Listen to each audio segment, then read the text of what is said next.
God successfully and enjoy the blessing. Usaenda kuchechi, kunemfundiso usingafariri. Kana uri kuglori temple, make sure kuti mafundisa unoita sei? Mafarira. Listen, sometimes what brings mweya werudyi mulife yedu kutaura kwatinoita vanhu vaMwari. I was talking to other kune imwe chechi anachiparidza Friday. Ndikati vamwe vedu maneta kutaura bhutsu yemufundisi. Kutaura yakazonisa zvikanzi maitana zvandakaitwa nevana vekuchechi. Zvikanzi asi bhutsu yenyu yauniform yekuchechi here. Yauniform yekuchechi here. Unovasiya basa rake achishanda uko kuparliament of Zimbabwe achiseva ane basa rakanaka. Unovasiya basa rake kunoseva. And this is the comment she got. Praise God. Hey. Kuti kusiyeni ka one way traffic. Uri umwana unosiya kuti Mwari anishada. Hallelujah. Amen. Unosiya Mwari anishada. Ataona nezvebhutsu yavo. But we don't go back. Amen. Patakauya tinoziva kuti mberi ndokune chibayi, ndokune chii? Ndokune mubayiro, ndokune mubayiro mberi kwatinoenda. Amen. Let me tell you something. When you serve God and you decide anchada for whatever reason, because kuna vanhu anchada nekuda kwokuti mudepartment vabona naikoko anti vabona namudepartment achada. The moment you decide kuti andichashandi muimba yaMwari, Satan unokupinda. Aitipindi magwaro ekuti zviite fair. Luke chapter 22 verse 3.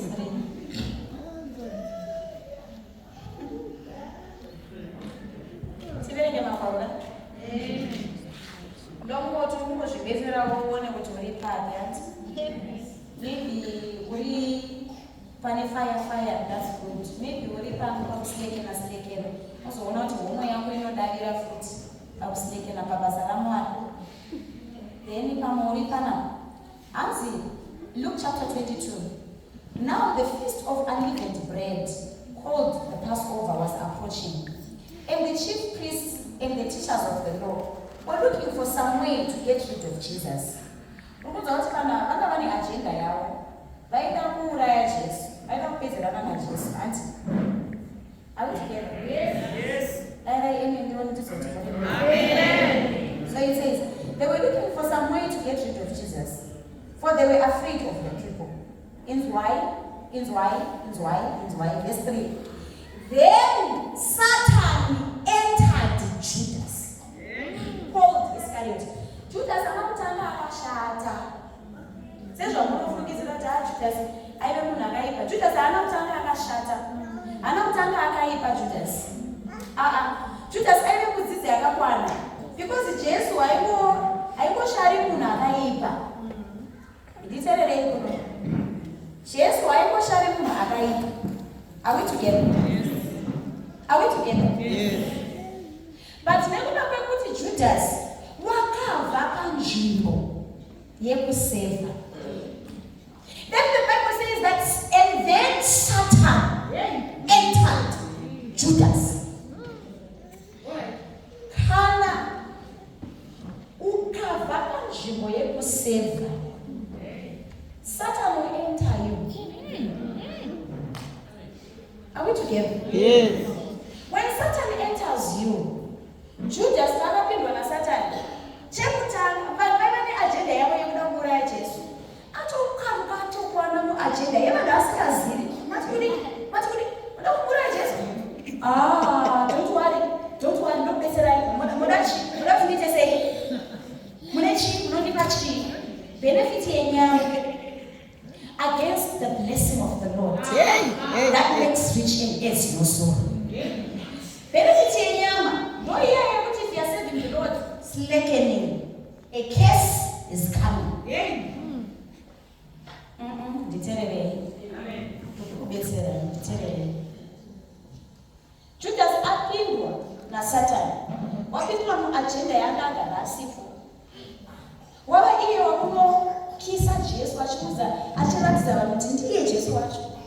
Because ivo vanga vasingamuzivi. Iye akatokaruka apinda kunyaya dzavo. Because he left the place of sin. Zvikanzi aiwa tiratidze kuti Jesu wacho ndeupi. Zvikanzi izvozvo zvoga here. Izvozvo zvoga. Small like. Zvikanzi tiratidze. Zvikanzi motipei. Zvikanzi tomupa 30 pieces of silver. Akati ndozvandachitsvaga. Chikuru ndichifamba naJesu. Chikuru ndichifamba naJesu. Ndiri mubati wehomwe. Andinoziva kuti Judas aive mubati wehomwe. Hapana kana wachi akandipa Jesu. Kana 30 pieces of silver ndinambopiwa naJesu. Asi homwe yacho inogara ine mari. Are we together? Amen. Oh yes. Are we together? Amen. Are we together? Amen. Abuza mabarisi homwe yaJesu inogara ine mari. Takamba naye 3 years. Makore 3, 1, 2, 3. Hapana chandaona pana Jesu. Saka kana kuri zvinhu izvozvo zvoga kuti kodati ndikuratidzei ndokuratidzai. Saka ndichatonomukisa kuti munyatsa kumuona kuti ndiye uyu. Uri kudzoka naSatani wapinda munhu. Akutanga maJudasi uyu kuti rimwe zuva chikindi chavo chaifanira kukundukuka wofa. Jesu akamisa mvura akati iwe mvura dzikama, iwe mhepo dzikama, haana kufa, wakangamwa. Wapindwa naSatani, wakuda kumuurayisa Jesu. Are we together, church? Yes. Are we together, church? Yes. Are we together? Yes. He kisses Jesus, and the Pharisees they killed Jesus. He kisses Jesus, and the Pharisees killed Jesus. What made him, knowing that Jesus was the Son of God? Moti ayakasingazivi, waiziva. Pinana yese yaitwa naJesu, yaitwa pamberi pemazuva ake Judasi. Ndiye aitodya naJesu, anzi Judasi wandaidlawo naye waita sei, ndiye azonditengesa. Watengesa Jesu. Muchinda werugare. Mupi weupenyu. Watengesa Jesu, iye Judasi. Chii chaitika? Wabva panzvimbo yekubata basa raMwari raanga aintrustwa nayo. Amen. Amen. And we all know how Judas ended. Do we all know how Judas ended? Akati achiona kuti Jesu uya watofa. Kana kuti waifunga kuti Jesu afi. But akati achiona kuti Jesu uya watofa. Muziva zvakaita maistela. Asi akatora mari iye akamudzosera kuti mauraya Jesu. Ndasingafungi kuti muchamuuraya. Ndaifunga kuti mungoda kungomuziva. But nekuda kwokuti Satani anga apinda. Ndiduwe ngatingwarire kuti Satani asatipinda. Tiri muchechi. Tiri panzvimbo yekuseva. Tiri panzvimbo yekufamba naMwari. Ngatingwarire kuti Satani asatipinda. Ndosaka ndati when we serve God, we serve the Lord with gladness. Amen. Amen. Amen. Amen. Ngatingwarire kuti destiny yedu haibiwi takatarisa. Amen. Judas aona kuti Jesu afa ndobva adzorera mari iyayi. Ndobva azofunga, ndobva atora mari iya, ndobva anotenga piece of land. Apedza kutenga piece of land, atenga piece of land iya, ndobva anzwa kuti hazvina kana satisfaction. Because he had left the place where he was nearer to the master. There is a place where you should not live when you are a child of God. A place that is nearer to the master. And a place that is nearer to the master is a place of serving. Amen. Wasati kuchaira ikoko, kuchaira mchechi, kuturika macheya ikoko, kumasimudza, kumabundidza ikoko. Kune zvakunoita mulife yako. Inini munogona kuti munotarisa neziso renyama. Amuone zviri mumweya. Munoziva here kuti kune mweya maziza izvezvi yakatomirira kukupedza.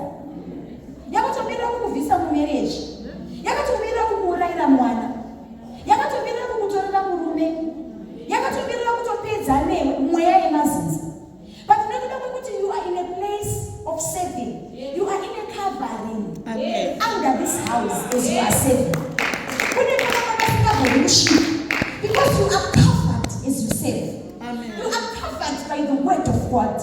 You are covered by the grace of God upon his servants. Amen. You are covered by the grace of God that was released by the promise of God kuti uyu anoseva anospenda mazuva ake in prosperity. So when you leave that place, wabva pacovering yanga ichidzivirira mweya inoteverera zinza rekuba kwenyu. Amen. Wazvi-exposa kune zvinhu zvanga zvisina kufanira kubata. But because you have left a place of serving, you are now vulnerable.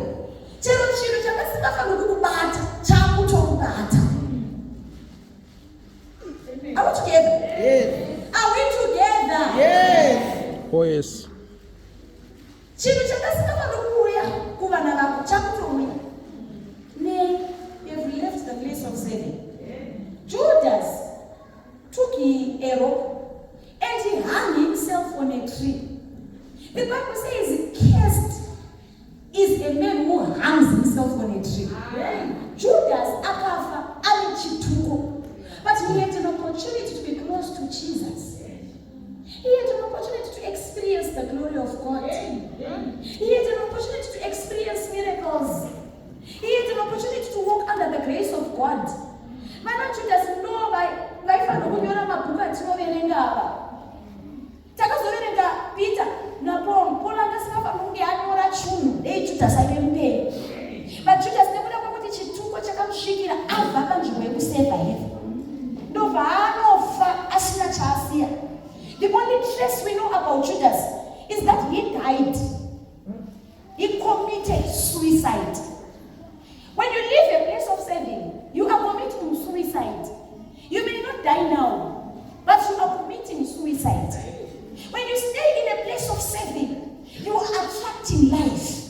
Hallelujah. Amen. You may not hold prosperity right now, immediately, but it is coming. Amen. The word of God says if they obey and serve him, they will spend their days in prosperity.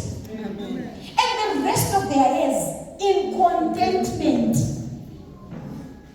Are we together, church? Yes. Are we together, church? Yes. Yeah, yako ikunonoka kuchechi haina kumira mushi. Aiwa haina kumira mushi.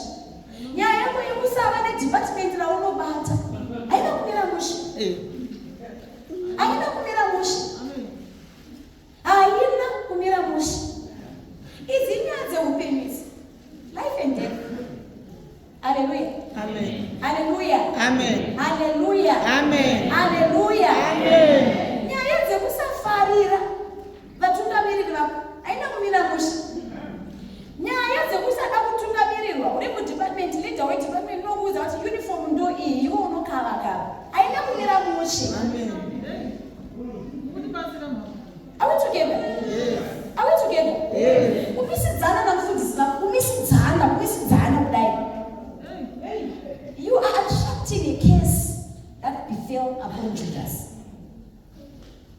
You are committing suicide when you do that. So I am calling us to a place of saving Amazon. Kune blessings akamira anezita rako kudenga uko. Akakomirira kuti ungosimuka ungoti dzvamu. Ndakuda kuseva mudepartment reevangelism. Ndakuda kuseva mudepartment resunday school. Ndakuda kushandira Mwari neupenyu hwangu hwese. Andichada kutamba. Amen. Amen. Kune vamwe vanhu kuti vanouya kuchechi pano unoshayiwa kuti watumwa here kuti auye kuzospaya kuti uchechi kwacho kunofamba sei, kana kuti wasundwa here. If you are like that, check your heart. Maybe Satan has entered you. The next thing when Satan has entered you is suicide, Judas. Amen. Kune vamwe veri tine simba tine zilo. Ngatishandise isimba redu nezilo yedu mukuseva Mwari. Unazvi hwese hwaunoisa paunoshanda ikoko uya nawo muimba yaMwari. Let Jehovah see your effort and let his name be glorified. Amen. Amen. Amen. Amen. Amen. Amen. Amen.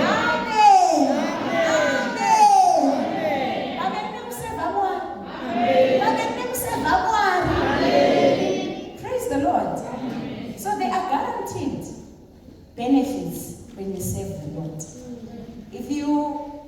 be a minda inohlisa mashingo. Save the Lord. Amen. Amen. Amen. I have a little friend of mine who has served God. Jandoko wona ni maswa. Shekuti ndototi ini ababa andishiki. This woman has done amazing things under the sun.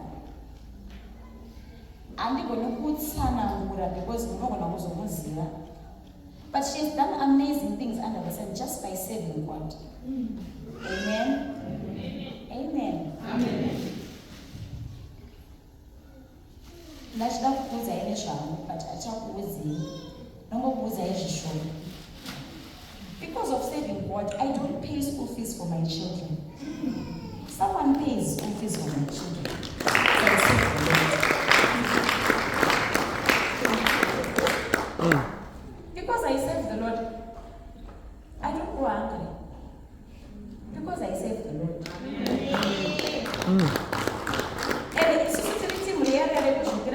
Come death, come life. Yeah. I am given to serve the Lord. Because of serving God, I've been to aeroplanes, going to faraway places. Kunoparidza evangeli, kubhukirwa ndege. Vamanobhukirwa ndege kunzi uya uite basi, uite caregiver. Vakabhukirwa ndege kunzi uya uparidze. Kuenda kuAustralia, kunzi uya uparidze.